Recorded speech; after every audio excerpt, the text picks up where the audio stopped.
I'm Shelly Janous, and I am the Vice President of WISE. At the end of this fiscal year, is that September? Mm-hmm. I'm not going to be Vice President anymore, but I'm still going to help recruit, and I'm still coming to lunch because I love my people. But God has plans for me, and poor Cheyenne has been on board the whole time. So this has been my motto for the last 2 weeks, okay? I don't have time to explain. I just need you to trust me. Because I'm asking people, from my husband to my child to Cheyenne, and maybe a couple of, the new president for Rotary, Josh Osborne. A couple of people just had to ask to trust me. Because I don't have time to explain right now, I just gotta get it out. I'm just gonna forget something. And God's just really been doing a big, huge lot in my life, right? A lot. And so the 2 meetings I've got to have with Cheyenne in the last month were at Mississippi Sports Medicine. When my husband had his rotator cuff surgery, we met for an hour, and then when he went back for his recovery checkup, we met. Otherwise, we've done everything from me videoing her and sending it to her and training her by fire, trial by fire, right? So it's been a pretty exciting month. It's a lot going on. So excited, she'll have a license by this time next month. And I keep just hanging on that. So, God is just really doing some amazing things in my life, and He's giving me so much clarity. And it's things like, so Isaiah 55 it talks about how His thoughts are higher than our thoughts, and His ways are higher than our ways. And that there's something a little bit later that says, like the leaves will clap their hands. And there was a place when I lived in Nashville that I rode by, and that was my new verse. And it was on the way. I worked at the Tennessee in Nashville. When I was there, I took a little road trip. All right, it was in Starkville, right? I was a realtor there until 2008. I took a little side trip to Nashville, and it was a detour. Because what it did was it brought me to Clinton. And now I realize that Clinton and Starkville can both be my hometowns, because I want to live here the rest of my life. I love raising my daughter here. When I saw her at graduation, and that graduation, y'all, if you could have seen it, I was so proud that my daughter had graduated. And Cheyenne was there because her sister was there, but the student body president had said something along the lines of that he was telling a story about somebody that had been put on. Said that he was telling a story about someone that had been kicked out, like expelled every year up through like 7th grade, and how people came alongside him.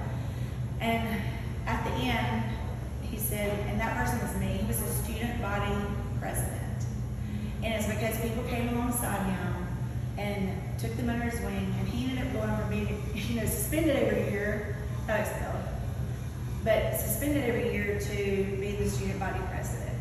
And listening to that and knowing that the COVID stories for Clinton High School, the whole public school district, and Dr. Martin, I mean, y'all, there were like 50, before New Year's Eve, when all the seniors went to a New Year's Eve party. Before that, there was like 50 cases, literally, in the whole school, and none of them were transferred at school. And even after the New Year's Eve party, there were still none transferred at school. And it was very low compared to the multiple thousands of students we have. Just in McKinnon's class, there were 350 students. So it's just amazing what they did on such a large scale, and it shows you the importance of leadership. So we have a new superintendent now. His name is Andy Scoggin, and Monica, his wife, I'm hoping will get to come. She's a teacher in the fall, but when she's not working, that she can come in the summers. And so she's on vacation this week, and I'm dog sitting scout. So he is the new superintendent of schools, and she called me about, I knew Dr. Martin was leaving, he had told me, but I did not know. All right, do y'all remember when it was going to snow? Remember that day? And we were like, it was Sunday, and I'm like on the phone with like Clinton Refrigeration, like, hey, can somebody come and turn on my gas logs? So that I'm hot natured. I haven't turned them on since we moved in, but we might need them if the electricity goes out. And Clinton Refrigeration, Erin, she sent, Erin sent somebody over. They had staff out that day because they knew the roads would be bad the next day. And they were able to service us and get our logs on. So I'm in major winter prep mode because we don't have winter in Mississippi. So Monica calls me in the middle of prep mode. She goes, hey, I have a friend, and you know, I'm a realtor also. I'm a broker associate with Century 21 David Stevens. So she calls me, she's like, she's best friends with my first cousin, Sarah Whitten, who lives in Senatobia, Batesville area. She's in Senatobia. So anyway, Monica and Sarah have been best friends. So Mississippi State baseball is the common theme between all of us. And by the way, Mississippi State won the World Series. And I called it on Tuesday morning that it was going to happen. I was like, I know it. Because I knew Vanderbilt, I knew all their players, I knew the pitching, I knew their depth, I knew our depth, because my husband is a world of knowledge about Mississippi State baseball. And actually, I found out that he's been following it since 1979. I mean, he knows every team that should have gone to the World Series, that didn't, every player, and it was just his passion. I've learned so much from him on drugs the last 10 days. Y'all can't know. If you have a passive husband that just goes with the flow every day, like my daddy was. So my dad, when he had chemo, it made him a little bit cantankerous. And he had never been that way. He was the most super laid back person in the whole world. Well, my husband was on Oxy, whatever the Oxy one was called, the really strong one, because he had 3 tears in the bicep tear point. Huge. And let me tell you how we got it. I found a desk on Facebook Marketplace for $50. Right across from Jackson Academy, like 4 houses down from my aunt and uncle. And I was like, oh, baby, can you just get your tug and go get my $50 desk? So he did, walking out, he's gonna love it, fell down, and so anyway, we went to the doctor that day because it was hurting, and it was a Saturday afternoon, so they did it. They did not recommend, because they did an x-ray, but we did the MRI, or whatever the difference is, right? And I know Lorraine probably knows the answer to that. So anyway, but in any case, they didn't recommend we even go do the other test that we know of, unless we look at the notes. So he didn't. But I hear him groan in his sleep, right? Like I know, and I mention it, I'm trying to be cool, because we've only been married since December 2017. We met in 2015, so I'm trying to be like real cool about it.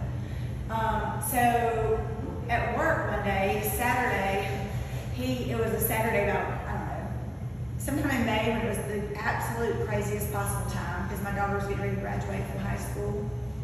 And I had my biggest month ever in real estate, and sold over $1 million in real estate, closed in the month of May, and my child graduated, and I was training Cheyenne, and I have a husband, and all that, because this is in the middle of all that, okay? Picture it. I get a call from him, hey babe, I need to run to Baptist Hospital, to Baptist, the doctor's office there, because like I have a bruise, and it's like spreading in my arm. He probably didn't say like, but this is how I interpreted it. So I'm like, okay, so you're going right now? He said, I'm just gonna go wait. They told me just to go take the rest of the day off. So I said, okay, because that wasn't good. It started to hear the spread throughout the day. And they were worried it was blood clot. So I said, okay, well then, go do that. Let me know how it goes. When you get home, Mississippi State's playing. It was like a game, like a series. I said, we would get to watch the whole thing. I was so excited. So we did. So about an hour later, and we keep up with each other on Life 360. We're not ones to like text all day and say I love you and what are you doing and all this. Like at the end of the day, we kind of recap after we get home, and then we sit in the new recliners his mom bought us. She didn't buy them. We're gonna have to edit that. his mom and I and him picked out together so that we could sit in recliners. And so I thought we were gonna have, our first fight. I was like, oh my gosh, we gotta go buy recliners.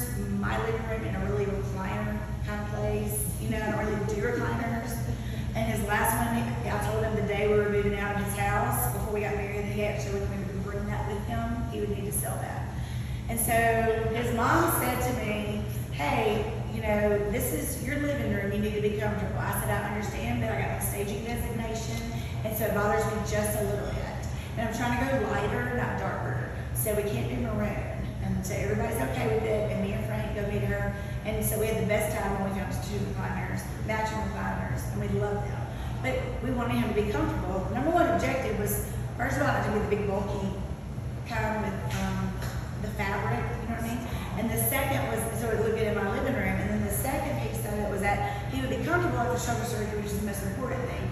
Because we know his brother had just had the surgery, a friend of ours had just had the surgery, and it's been a long recovery, and he'd be having to sleep in a chair for the next couple of weeks. And so we get our recliners, which we fell in love with. So Frank schedules his surgery to be on July 1st. Well, that's fantastic until we realized that the World Series was that week. So 27, 28, 29. No, 28, 29, 30th was the World Series. And we had promised each other that we would be there when Mississippi State won in that first national championship. We thought it was going to be with 2000 with the women and with Vic Schaefer when they went to Columbus, Ohio. We were there for that. We were there when Notre Dame beat us in the last 14 seconds, or the last shot of the game, and we were hit by 14 points at halftime. And it was a very gross feeling when we did not win and we just left. You know, like, it was so sad. But now I know that Coach Lamonis was the person who found the lead down, and that the team that we had were the ones who were supposed to be the ones there. So, all that to say is, we didn't go to Omaha because he scheduled his surgery for July the 1st, which was the day after the final game. So in no way could we get 15 hours to Omaha, Nebraska and back for him to be in time for surgery. And you know, you can't just like reschedule it. It's just super easy, right? So what we did do, we just went, okay, so we couldn't go. And it took me a couple of days to come to terms. I breathed a little bit. And I'm like, you know, it just was not our time to go. I said, we're gonna win it. I said, I'm just going to tell you, and I told him Tuesday morning, I know it. We are gonna win, and we are not gonna be there, and I'm okay with it. So I just want to tell you, make you feel better about it. And so I said, but we'll go next year, because I think we'll go back. Well, long story short, yeah, we won the national championship, Mississippi State's first national championship ever. And baseball was always our #1 program, even back when football, Emory Ballard, and all the years we kind of struggled before Jackie Sherrill got there. And our name wasn't really on the map until, you know, Dak Prescott came through. So, you know, it's like, this was a really, really big deal. So if you don't know, like, they sold out merchandise at the World Series within 1 hour. Never done that ever. So right now, every shop is sold out of national championship stuff. It's on order. They're taking pre-orders. It's gonna, I mean, this is like, we walked into Salad Fields the other night for dinner, and we walk in, and then used to you would just kind of nod, Hail State. You know, this guy had on his Mississippi State logo, and Frank had his on, because that's what we're there. And so, especially when we become national champions. So we come walking in, and we're like, Hail State, woo, we're the World Series of national champions. So then they ended up telling stories about the places we went out to in college, and they were there in the 70s, and we were laughing, like belly laughing at the stories we had for each other. Just complete strangers. But I did get his name and number, so when I get ready to write my book on that, then I know who to contact for my 70s stories. So, all that to say is we walked in and said Hail State, and then it's just like that, it's a new phase for Mississippi State fans. Like we did it, and it's huge. It's the first time, and no one has won it more. Should have won it. No one should have won it back in '86 when Will Clark and Raphael Palmer were there, and then the pitcher Gene Morgan got hit, and everybody knows, like, by a ball that was batted, he was pitching, and so we knew that, you know, we should have won that year, and we would have won, but he got hurt, so it wasn't meant to be. And so it's just a different phase now. So you just talk to people differently, and you carry yourself differently, and you're like super proud. And I'm so proud that that's where I grew up in Starkville, and I'm so proud of our team and the players and the success stories. We did not have the most talent, I would say. Last year we did, but we lost 2 major seniors that graduated, Elijah Magny and Jake Mangle. So this team, though, they had grit. I don't know how to say it. They had grit. And they did not make errors. I mean, they were there to play. And the people who sat on the bench and came out, Tanner Leggett from Raymond, Mississippi, went to Central Hines Academy, comes up to bat, and it hits the hitting run to come in. And he was, I mean, it was insane. The people stepping up that had never ever played before. So anyway, it took everybody on the team. It took every single person, everybody screamed. When Skinner went in before that, Skinner is the fastest runner on our team. So Lamonis had put him in bottom of the ninth. This is a you have to win game, right? And so he put Skinner in, and Skinner and Tanner Leggett went to junior college together, if I'm not mistaken. So Skinner came and he got on first. I think they walked him or something, but then he ran to second and slid and he stole the base. So now when you get to second base, in case you're not familiar with baseball, that means you're in a position to score if you have a good hit. Especially when you got somebody as fast as Skinner. You know what I'm saying?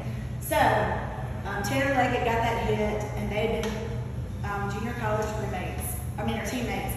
And he ran around the bases and slid in, and that was the winning run. These are two people who sat on the bench, but when their time came and their number was called, they stepped up and they won it. And that's the grit of the team that we have this year. So, all that to say is that leadership to me has been completely redefined.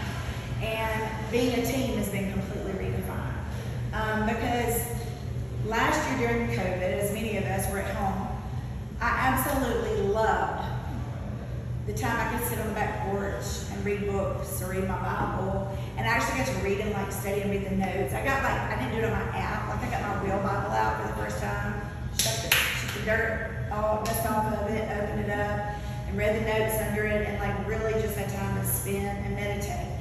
So a friend of mine, I was in leadership for Mississippi Association of Realtors, and a friend of mine, Krista Golightly, and I were talking about this. She said, me too, oh my gosh. And she's all about mindfulness and the calm. And she's like, so I feel like, because I was telling her about praying, she goes, yeah, I feel like praying is talking to God and meditating is listening to God. I was like, wow, that's pretty strong. So I was getting my home staging license, and I lived there. So I'm going to Eureka Springs by myself to go hike. And so I'm going to spend 2 days by myself, because that's where I write best and think best. And so I left and went to Eureka Springs, and I thought about that. Well, my brain, I was hiking, and just so we're clear, it was a little sketch. I took a picture of where I parked, and I took a picture of the sign. But when I'm halfway up that mountain, trying to get to the river, there was no going back down. And it was like the very little path, you're just barely holding, and I got a stick. Well, I was doing a Bible study on Joseph. So Joseph became the name of my stick. So me and Joseph went up the hill, we made it, and we got to see the river, and it was absolutely beautiful. And then I saw on the way back, I was a little concerned about walking that down. It might be dark, it might be bears, that kind of thing. But I was willing to roll it. So thankfully, God provided a way out, as he said, as the sign said, this way to the center. And I knew I'd seen it coming in. And I was hightailing it that way. I got to the road, and walked back to my car on pavement instead of that coming down the mountain. Let me be clear. It was a beast, and I was a little scared. But I would never tell my husband that, because I told him I would do it again. So it's probably going to happen again, so we took a road. So I was videoing, and I did not have time to write. I didn't have any paper with me, and God was just talking and just doing stuff. And so I just literally turned on my phone and started recording my thoughts, so I wouldn't forget what they were, because I didn't want to forget anything. So that's what the last 2 weeks have been like for me. I was writing and fervently emailing myself, this kind of thing, to make sure I did not forget one thing. So when COVID happened, I decided I don't ever want to go move as fast again as I did pre-COVID. But I already had several commitments I'd made. One was as vice president of WISE, and helping with recruiting, and helping Lorraine with the meetings and that kind of thing, and getting guest speakers. And the other piece is I was president of Rotary, the Rotary Club. So I read a book. I bought it a year before. Literally a year before, and hadn't even had time to read the book yet. It's called God's Life or My Will. And it's written by somebody who sings Christian music, and I don't have the reference because I didn't write it down. But you can find it. God's Life or My Will. And I read it, and basically it talked about leadership. I had no idea it was about that. It talked about leadership, and that leadership has actually served me. And that so many people want to have a title or a leadership position so they can say I was this level, or I was the Rotary president, or I was the vice president, I'm on the board of directors. But then people not actually following up with what they say, they get the title and they put it on the resume, right? And so Clay Janous did an awesome job as president for Rotary. And he actually got us a website. We were able to pay our dues online. I mean, he really took us to the next level. And I was like, okay, all I need, and they did placements. And it had upcoming speakers. I was like, all I know is this. I'm going to be president. But me and Jessica still doing those placemats because that looks really good and you cannot outdo me. This is before I read my book. And I was just planning on kind of going, kind of like it had been, just, do like 1 or 2 little goals for myself. It would be a good year.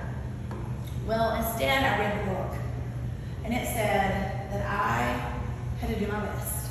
So that's what God basically told me from that book is, if you're going to be a leader, and you've already accepted this commitment, then what you got to do is you got to go do your best. Not anybody else's best.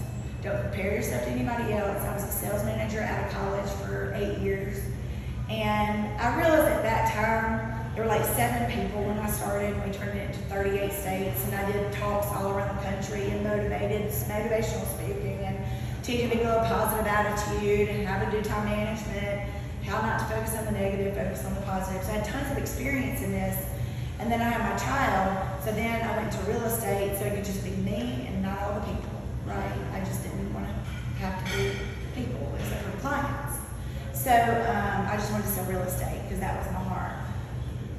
So I read the book and I'm like, okay, now I have to do my best. So I did. I didn't want to go to training because I was at the leadership for MAR training at the same time. And it was both the trainings were set up the week before spring break. I'm like, why do they do this? I mean, I'm a mom. I cannot be in 2 places at once, and we're supposed to be leaving for New York Saturday. Me and my child were taking a lifelong old vacation. So the day before, I had to make a quick decision. And whether or not we would go to New York City, we had our tickets booked for Wicked, all that, right? So we had our whole week planned out. We had a great hotel right in downtown Manhattan and close to Broadway. And so I asked my husband, I said, what do you think? I mean, because this is before COVID was real. You know what I mean? It had just been in Washington State and was on the way to New York. There were a couple of cases in New York.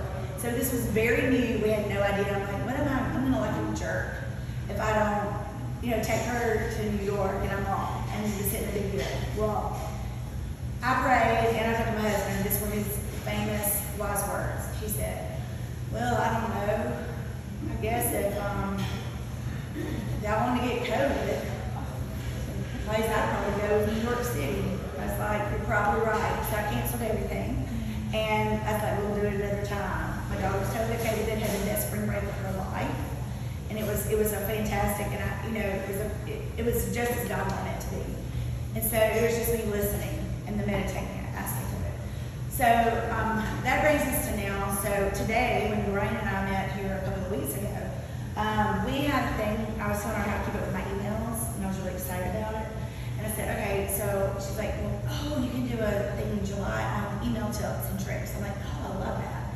That's easy. I have the system down. She said, okay. And so anyway, that was the plan.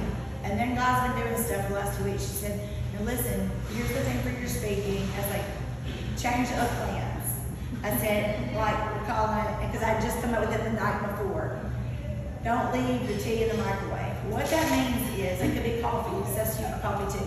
What that means is, that day, I made my hot tea. I didn't drink it when it was hot. So then 2 hours later, I walked through and I was, I had my tea. So I microwaved it for 30 seconds, so I forgot about it. Microwaved it 2 hours later, I was like, my tea. Microwaved it, still in there.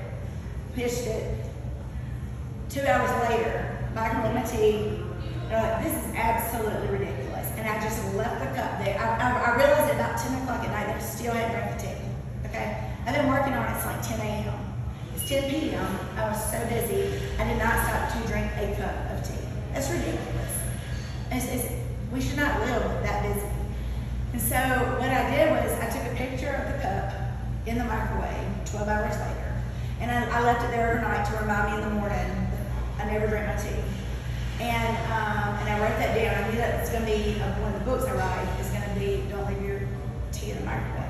Because we are so busy that we are missing our family right in front of us. We are missing like cooking dinner. I told McKinnon, look, when you go to, I'm just now trying to get into this dinner cooking thing. It is not because you're going to college and I'm purposely now trying to figure out how to cook dinner every night. I said, because I was doing good 3 days a week, we eat out the other, you know. I said, but here's the deal, I got an Instapot, but I've had it for a year and I didn't know how to work it. So I had to learn, I had to read the whole manual. I don't really do manuals, I just figure it out, so I'd be sauteing and pushing buttons. I've not read the manual. Funny thing is the key, if you read the manual, it actually tells you how it works. It's awesome. But you have to take a minute to stop and read. And I'm not an instruction reader. I want the quick tips to get started. Quick tips to get started on the front. That's all I need. I'm going to put that together and go. That's the extent of my engineering abilities. So then my husband had to I found out I give him high blood pressure. The night he gets out of surgery, or the day he gets out of surgery, his blood pressure was high. And so, anyway, I decided, like, that's not good. So I went to Kroger, and I'm trying to stay calm. And me and the nurse are, like, talking in code, like, you probably should call his doctor. He probably needs to do blood pressure medicine. So I left him in the car. He's like, I'll just sit here and listen about it's the day that Mississippi State was coming home and winning the World Series. He's like, I'll just sit here in the air conditioner and listen while you run in. So then we can just go home and be home. So that's perfect. So while I'm in there, I'm getting the stuff he needs, and then I'm like calling the nurse. Hi, my husband has really high blood pressure, like really, really high. And she's like they let him out, let him go, he needs to go back. I was like, no, you don't understand. I said it was an outpatient surgery, and his blood pressure medicine isn't working, and I don't need him to die tonight because we just got married in 2017, and I really love him. And so I need him to get well, and I mean, like, he's on my watch between now and 1 o'clock tomorrow, and I have a doctor's appointment. So I need him not to die. So I need you to help me.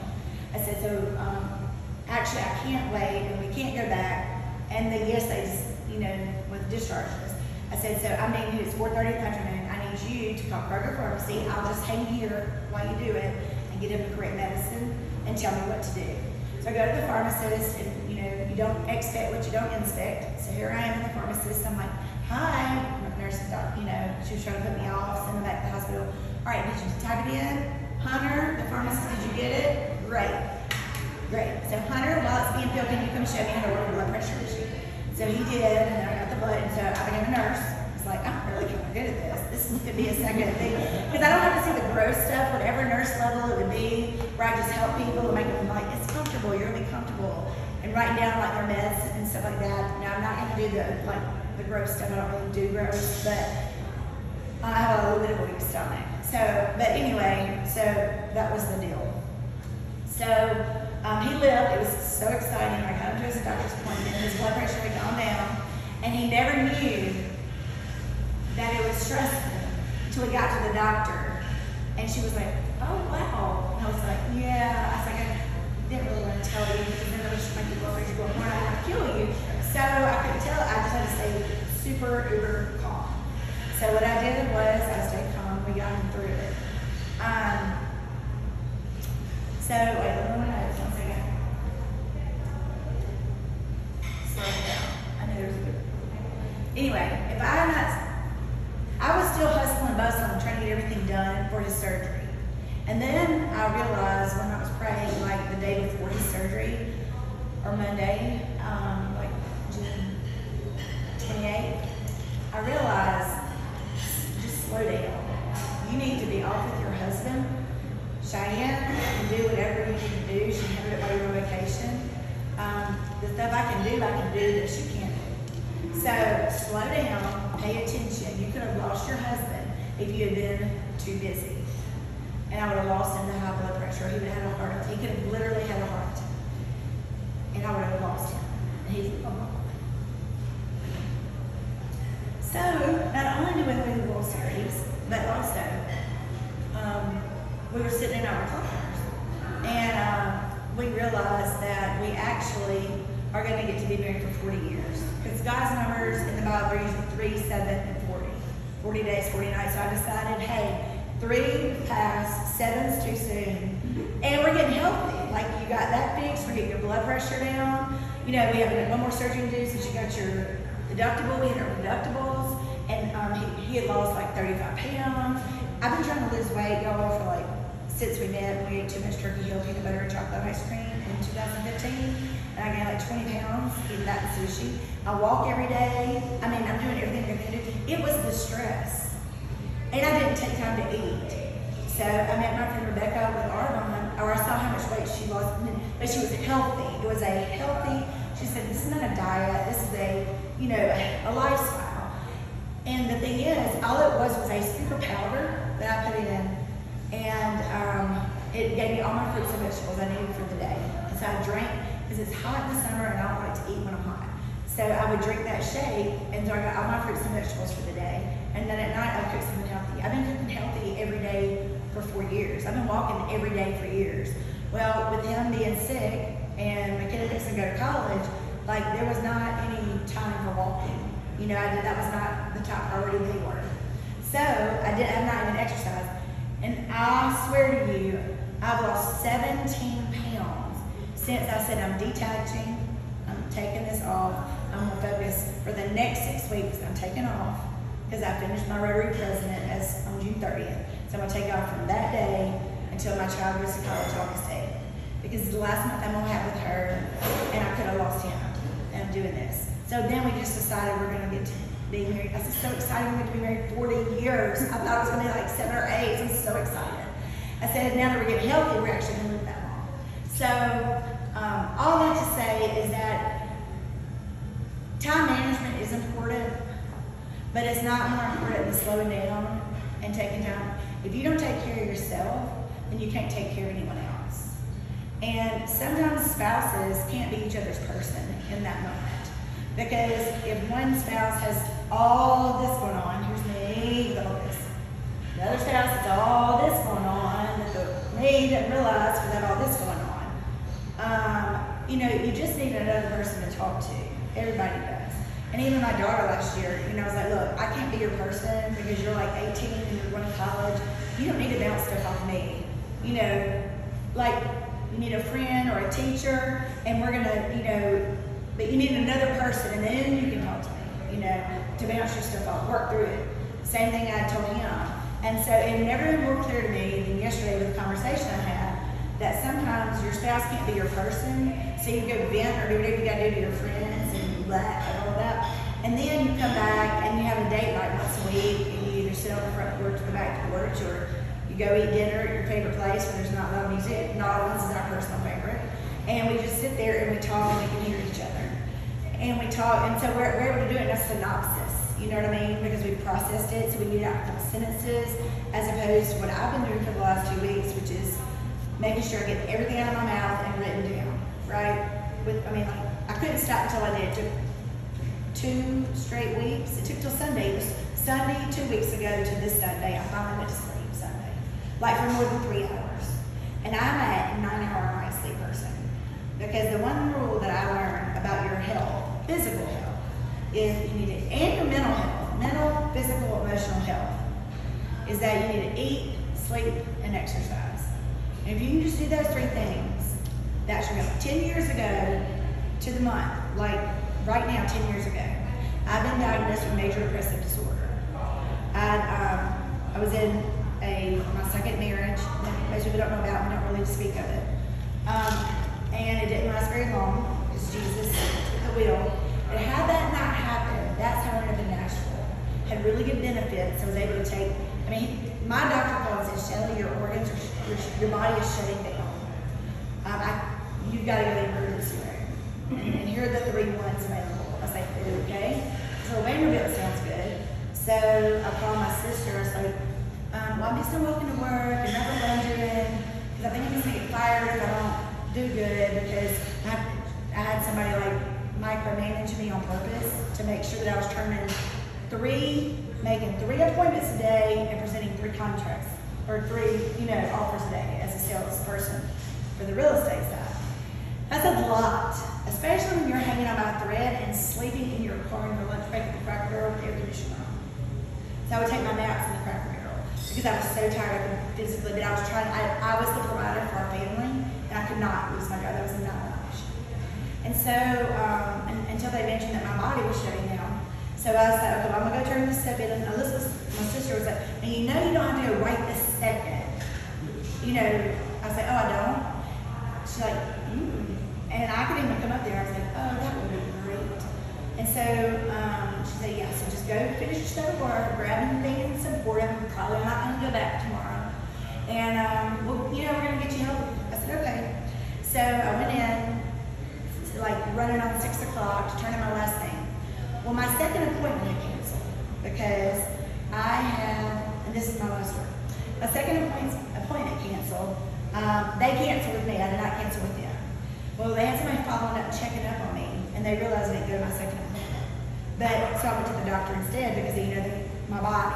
And then I talked to the nurse, and then they called me back and said your body's shutting down right before I walked in the office.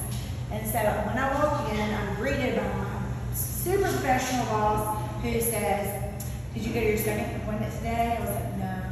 She said, "But you said you did." I said, "Yeah." I said, "Because I'm tired of telling y'all that I'm at the doctor." And they canceled. It wasn't me. I still presented it. But she said, okay, well, then there was no one there to witness me getting fired. That's what you have to do for corporate. Somebody has to be there to witness the firing. She would have fired me on the spot right then. And I was like, yeah. She said, well, I'm going to be out of town tomorrow. I said, well, that's okay. She said, so we'll just talk about this, on Friday. I said, well, actually, I'm going to order some more food, so it'll be fine. I said, actually, my body is shutting down. My doctor's called and said my body's shutting down. I need to go to the emergency room. So I'm probably not going to be in the rest of the week. So what I'm going to do is I'm going to go do that, and then you do you, and then we'll meet back up, whatever, and whatever happens, because I'm doing the best I can. I can't do any more than what I'm doing. And I left. My sister came that night. I'm a little OCD, but when I get overwhelmed and too busy and too stressed, then I can't be, which really makes me annoyed and makes me feel overwhelmed. She came in, there were stacks of mail sitting on my kitchen. My guest room, the pictures were crooked and had dust on them, and she's like, and then I had this thing, I'd been to a women's retreat the month before, so it's a construction paper, and I put a mirror on it and a bunch of broken pottery, because we had art time, creativity time at the women's retreat, and it was a bunch of broken pieces with a mirror. And the Bible verse or whatever it said was something about being broken. And so I had it displayed, like my mantle on my kitchen island, on the mantle. On the, follow me, displayed in a thing that just pulls up things. So I can remind myself that I'm broken and I'm going to be okay.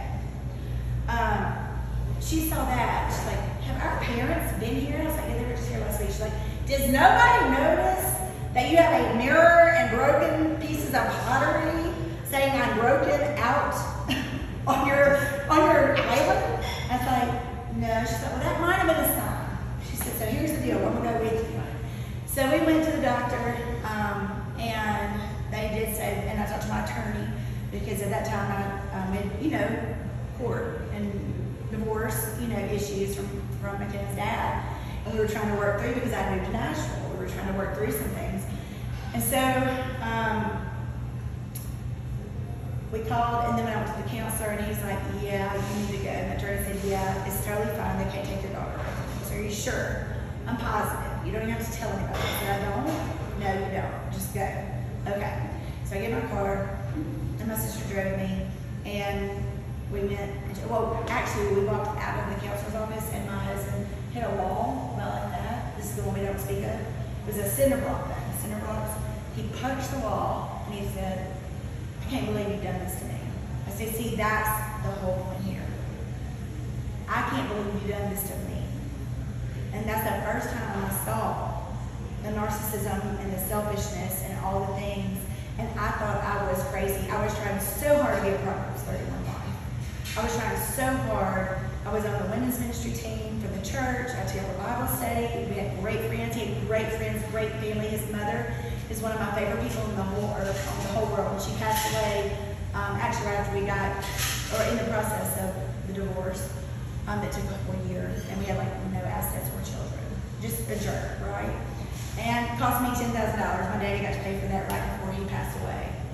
But what happened was it brought me here. If all that hadn't happened, first I went to Vanderbilt, and I checked in, and I was outpatient, but I got to check in. We called it day camp, and I went for 2 weeks. And you go in, and you talk about coping skills, and talk with the group, and then you color because you do something creative, and then you have PE and we play basketball every day for 2 weeks. And so I realized, so I got coloring books and colored pencils. So before all this adult coloring book stuff came out, y'all just need to know, I started the trend. And now everybody laughs because 10 years later, they all, remember that time when you were sick and you came over and colored? I was like, yes, that, you know. So it's like the big joke now because it's funny, even though it comes in. So yes, I did get a divorce. Yes, he had great family and friends, but he was not a good person. And the church was like telling me to come be with them and tell them why. Crazy that why I wasn't. But why we're getting divorced because they were not biblical, whatever reasons. They called my dad. He's on chemo. Long story short, I moved there Thanksgiving, checked my child out of school, packed up my Tahoe. Didn't tell my mom we were actually moving home, just my dad. And I brought a little bit of stuff in at a time. By Thursday of that week, we told her, because I actually had the school records. I mean, it went off. I had checked her out of school. We were coming home. I put her in Clinton School District, started the week after Thanksgiving. And so after that, this is where I was going to be. So 3 months, I was very sick. I couldn't take care of myself, much less my child. I couldn't go buy a house because I didn't have any money, because I was on disability from major depressive disorder. And my husband wouldn't give me a divorce, so I could not, I had nowhere to go. So I had to move home with my parents. And let me be clear, my dad was my best friend, but my mom, I had moved out when I was 18 and never moved back in. Not because I didn't love them, I went to visit them, but I'm just super independent, and I went straight to my sales job and riding the world and doing my thing. And I didn't always keep Jesus real close. So you have consequences for that. It's one thing I've told my daughter. The 4 years are in college, I would not take a hiatus from Jesus because it doesn't matter. I'm going to love you unconditionally no matter what. But those 4 years, if you take a hiatus, you still have consequences of things that you do. And so I don't want you to make the same mistakes I made. She's like, why are you telling me this? This is like last week in the 2 week period. That's crazy. And I said, because you're going to college. You're 18, everybody thinks you're an adult. So you're going to college, and this is the last words of wisdom I have for you. And so I just told her that. So fast forward, 3 months after we moved to Clinton, my dad got diagnosed with MDS. It's the same cancer. It's a rare blood disease that Robin Roberts had. And they had it within 2 months, their diagnoses were of each other. Well, she was younger and healthier, so she was able to do a bone marrow transplant and live. My dad had done 2 rounds of chemotherapy. He was going couch to bed, bed to couch. Or chair to bed, chair to bed, bed to couch. He got to go see his family on Labor Day, and then, and he was walking around like nothing was wrong. I swear he's been sick. Okay, everybody, we've been doing chemo, he's sick. So, we came home from that, and they found he just started his 3rd round of chemo. They started 3rd round of chemo, and they found out that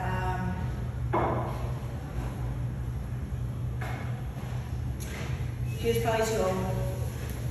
He was 68. He was healthy, but we did not have everything lined up on the bone marrow transplant. That's where we were in the process. In any case, he did blood transfusions. They kept him alive for 6 months, but it was simply from giving people who give blood and donate blood. And he lived for 6 months, and it gave us time to process, because he is the rock of our family. He made every single person feel very special. And at his funeral, or at his visitation, every single person that stopped and talked to me, every one of them said, man, your dad, and they would tell me a personal story about something that he did for them, or something they remembered, and he impacted their life. And he made everybody, and I realized that now, he made every single person feel like they were the only one. Heck, he made me and my mom and my sister all think we were the only ones from each other. He just made you feel special. And so when I was at his funeral and processing the visitation, by the way, I found out the night of visitation that my husband's giving me the divorce. So I said, I gotta go tell Daddy one more thing while the casket, the casket at the church. Or there's like, Daddy, he gave me a legally divorce. So I just want to tell you, before we shut this casket, I want you to know it's over. And my uncle went with me to court, and I got a divorce. I was very happy. Because that week he was like, now, how did this happen? How did you marry him? I'm like, Dad, I don't know. I have no idea. I said, but one day I know that God's going to show me. I said, but right now I really don't know what that is. So thanks for paying, for the helping me with attorney fees, because it's a lot. And so he passes away, and if I had not had the coping skills, if I had not gone to Vanderbilt, I would have been shut down, and I would not be who I am. When I went to Vanderbilt and got coping skills, I also realized I did not think I would ever work full time again, like 8 to 5 job. I thought I'd never ever be able to do that again. That's how sick I was. But I did. And somebody gave me a chance, and then it ballooned, and I got to do Safe Flight, and I loved it there, and I did great. And so that fed, made me feel positive and encouraged. And they had a super great motto of make sure you take care of your people. Take care of your people, and they take care of your customers. And so I did that, and then I got my real estate license. Well, I had my real estate license. I put it with David. I got the Safe Flight job. The day that I hung my license with David, I got the real estate job. And we'd hung my license up. And then I found out I got the Safe Flight job, which had salary benefits, car, right? So you take that. You're a single mom, you take that. But in the meantime, I made relationships and met people in Clinton, and I got to sell real estate. So my real estate was getting very busy, and my husband got his license too, so he could help me with the overflow. And we made the Janous team. Well, when the real estate commission comes out and says, hey, if you're gonna have a team, then you've gotta be a broker. So it's like May, my busiest time of year was Safe Flight, and I had to get my broker's license by July 1st. No big deal, 60 hours, I got this. Did it all online, took it, passed the test the first time. It was the new hard test, not the souped up real estate version test, the super hard broker test. And I passed it the first time. So a month later, I took that, we went on vacation. I enjoyed 1 week in Destin with my sister when she and her husband got married. And when I got home, on that Monday I found out that they were fixing to eliminate my position with Safe Flight, which was my cushion. I mean, I made a really good base salary and commission and had benefits. I didn't know what I was going to do. So I had to question again, but it wasn't the same time, because sometimes you're going to have the ups and downs, but when you're aware, that's the key thing. First key thing is just aware that, like, hey, I'm not doing as well as I normally should. Maybe I'll get more rest and eat, sleep, and exercise, right? And that's how I've taken care of myself ever since. So this year, I realized I was going, because I was doing my best, that I did go 100 miles an hour, and I was running into everything, sweating, setting up while people were coming in. And I'm only one person. Like I kept saying, I'm only one person. So I finished that, and I've done what I said I was going to do. I took off, and I remembered that I told you I would speak. I looked at my planner to see what I had in July. The only thing on my planner was was this date, July 13th. And this was the only speaking engagement that I had, or the only meeting I had. And I went to a listening woman, and then I'm taking off the next 6 weeks. And I've been home with my husband. He didn't die. It worked out great because I was paying attention and I was there. My daughter is going to college in, I think we're at 27 days. We have all her dorm stuff picked out, and I've been able to enjoy it with her. I thought I was going to be a basket case when she left. I mean, she's been my baby. She's the only child, and we grew up together, okay? I got healthy together, and she's healthy. She's so healthy. And I know I'm sending her to college. Healthy, happy, confident in who she is. She does not care about what everybody else is doing. She stays true to herself. And I cannot be more proud. So we got matching tattoos coming. I got a son when we were on vacation. She got a moon, because I always said I love you to the moon and back. And somebody told me about her. She said, Mom, the sun rises and sets with you. Happy, even though it didn't feel like it when she rolled out sometimes. Or when she went to 115B Arbor Cove to her room and just walked in, went straight there. Frank called it 115B. Her room was 115B.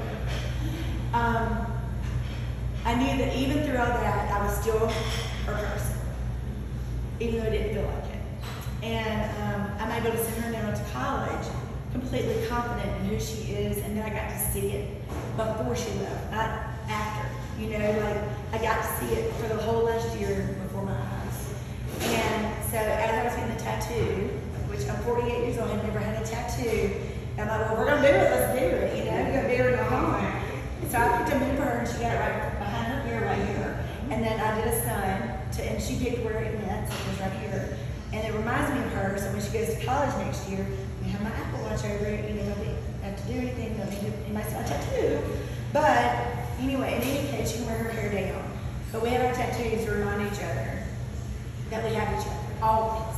And the unconditional love always have for her and for my husband, and that I'm going to enjoy the next 40 years with my husband, being healthy and happy and living, you know. And we were 7 years apart. I should have met him 100 times. We have so many mutual friends. But God intended for it to be in 2015, right after I got healthy, happy, terrific, mentally, physically, emotionally healthy. Then I met him because we were two whole, healthy people. And we met. And bringing us together like that, we can take care of each other because we're both healthy and we've taken care of ourselves. And so all that to say is I'm enjoying my 6 weeks, and my child's going to college. And when I was getting the tattoo, I really just, the tears started going down my face because for me it was like, this is my graduation. Because I'm a mom, I graduated. A little tear because I know she's going to be okay. And I've taught her the most important things, and that's God, and then your family, and then your job. It's great. So thank you. You're She's precious.